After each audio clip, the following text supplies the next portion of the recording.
is it? Hey! Come on! Come on, hurry up! Hi, Mr. Wong! Hi! Hi, guys. Right, come with me. What kind of business will it be? It's going to be a gift shop. Ah, that's a good idea. One question. Capital. What will be the amount of investment? And how is it split? We've discussed it. The two boys are putting up 40% each. I'm adding 20% to make up the 100%. If setting up the business requires $50,000, how much will we each be investing? To show percentages, we use percent, a mathematical symbol. 1 over 100, which means 1 out of 100. 40% is 40 out of 100. 20% is 20 out of 100. The fraction 40 over 100 or 20 over 100 is a percentage. When a fraction's denominator is 100, the fraction is a percentage. For example, 25 over 100 is 25%. Therefore, for Chris, Martin, and Connie, the investment is divided as follows. Chris's share is $20,000. Martin's is also $20,000, and Connie's is $10,000. Thanks, Mr. Wong. We hope you'll visit our shop to give us more advice. No problem. Hey, where is it? It's over there. Hey, isn't that cute?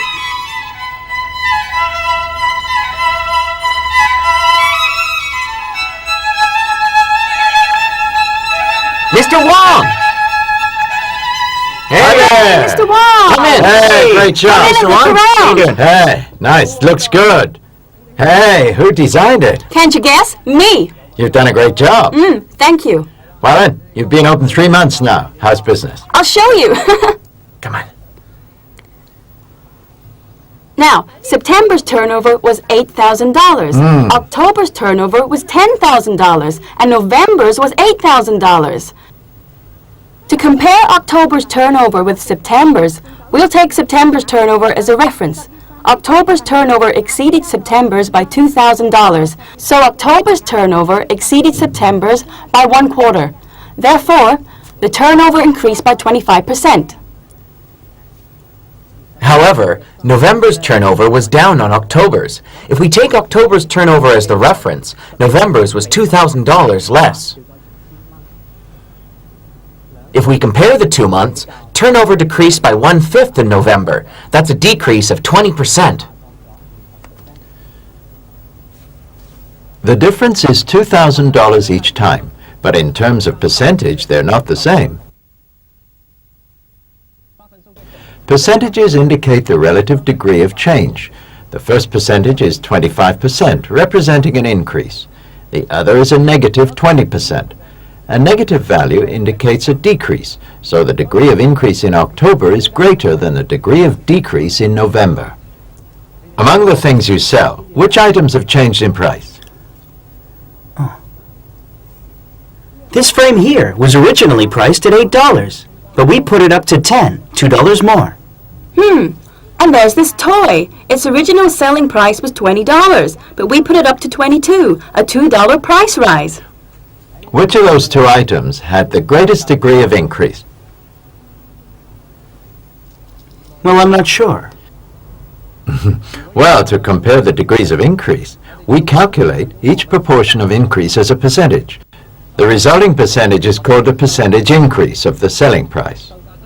This shows what proportion of the original price represents the increase expressed as a percentage.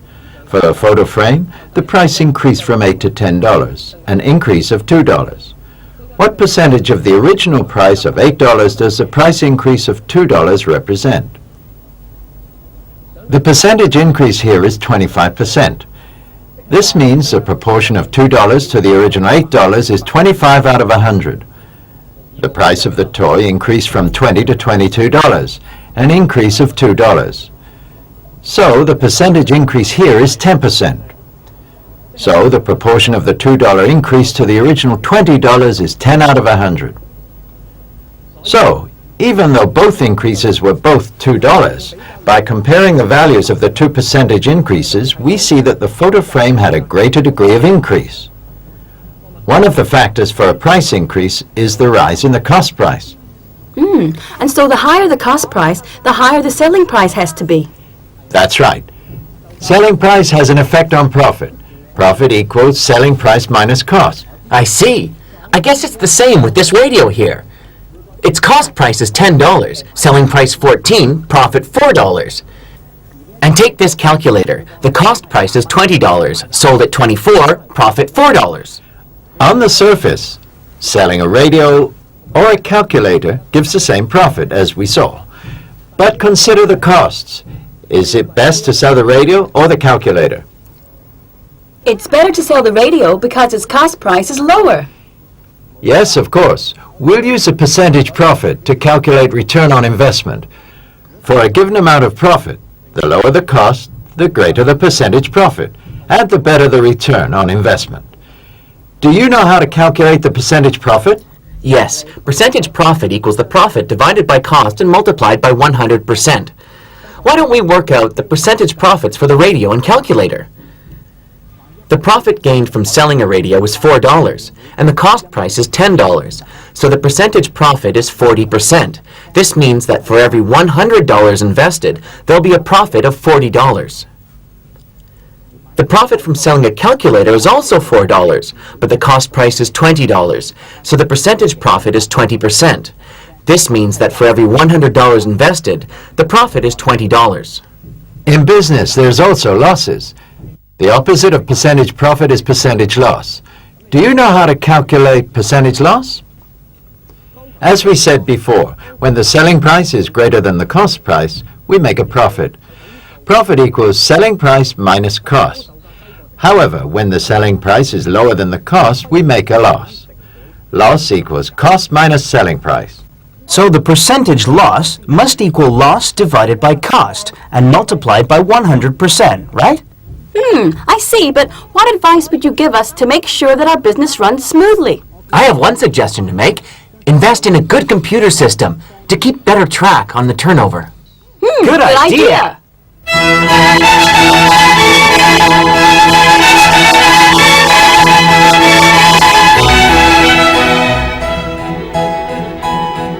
I checked it out. A new computer is going to cost us $10,000. But my friend has one for sale. It's second-hand, and he wants $8,500 for it. So he's losing $1,500, right? Why is he selling it cheaper? Doesn't make sense. Do you have any idea what this is called? I do. Depreciation. Depreciation? What's that? Depreciation refers to the fact that when a new object is used, it becomes a second-hand item. A second-hand object can't usually be sold at the same price when new, so it's sold at a discounted price to attract the buyer. Connie, what is his friend's percentage loss in the computer sale? Think you can work it out? I'll try. The computer cost $10,000. His selling price is $8,500, so his loss is $1,500. 1,500 divided by 10,000 and multiplied by 100% equals 15%, so his percentage loss is 15%. We can also say that the percentage depreciation of the computer is 15%. Martin, we should go see his computer tomorrow. It may be a bargain. Okay. Oh, yes. What about the mandatory provident fund schemes? Why'd you have to mention the MPF? The law says that from 2003, any self-employed person earning over $60,000 a year or over $5,000 a month must contribute to the scheme. This guarantees an income when you retire. So, how much does it cost? If you earn between $60,000 and $240,000 a year, or between $5,000 and $20,000 a month, then you contribute 5% of your income to the MPF. Yes, but we've only been self-employed for 3 months now. How do we know if we're also required to contribute? You just need to provide the proof of income. The MPF scheme's authority will calculate it for you. Well, on a monthly income of $5,000, say, how much will I have to pay? Well, if you earn $5,000, 5% is $250. But at over $240,000 a year or at over $20,000 a month, the contributions could be huge. Oh, don't worry. There is an upper limit. At over $240,000 a year or $20,000 a month, a self-employed person just pays 5% of $20,000. That is $1,000 a month. Well, I better be going. Okay, thanks, Mr. Wong. Thanks, Mr. Wong. Bye-bye. Bye-bye. Bye-bye. Bye.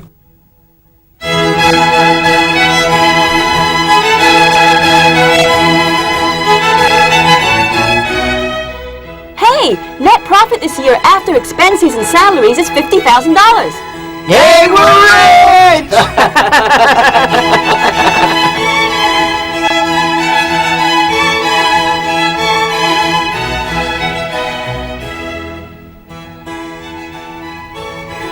Can I help you, please? I want to make a deposit. Oh, right this way, please.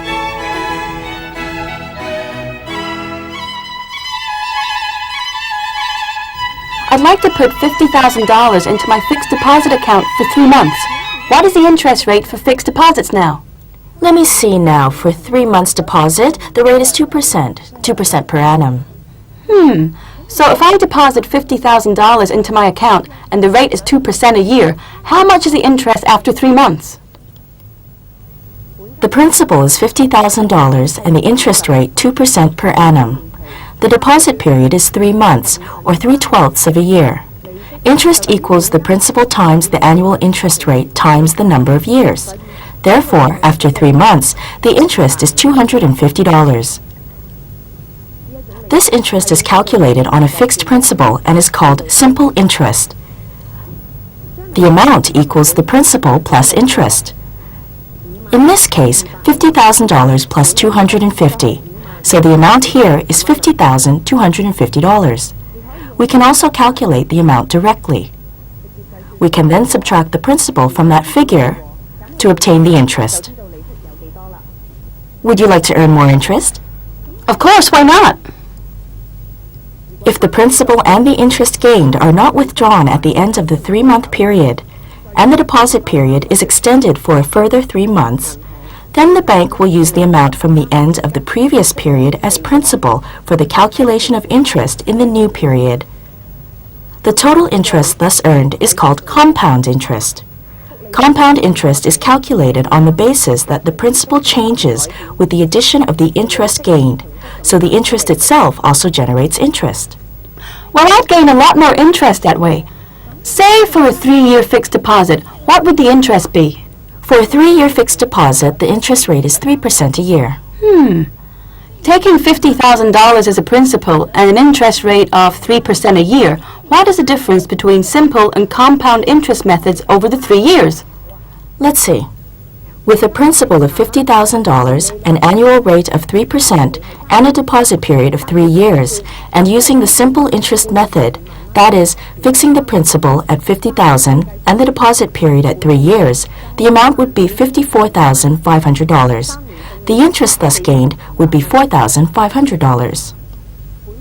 Let's take the same $50,000 at the annual rate of 3% and the deposit period of 3 years. Using the compound interest method, interest is calculated each year and the amount is then used to calculate the interest for the following year. After the first year, the amount is $51,500. That $51,500 then becomes the principal for the second year. Thus, the total amount after the second year is $53,045. This amount becomes the principal for the third year. The total amount after the third year is $54,636.35. The interest gained for the 3 years is $4,636.35. So the interest gained with the compound method is greater. You mustn't underestimate it. It's worth calculating the percentage difference between simple and compound interest. A little could really change things.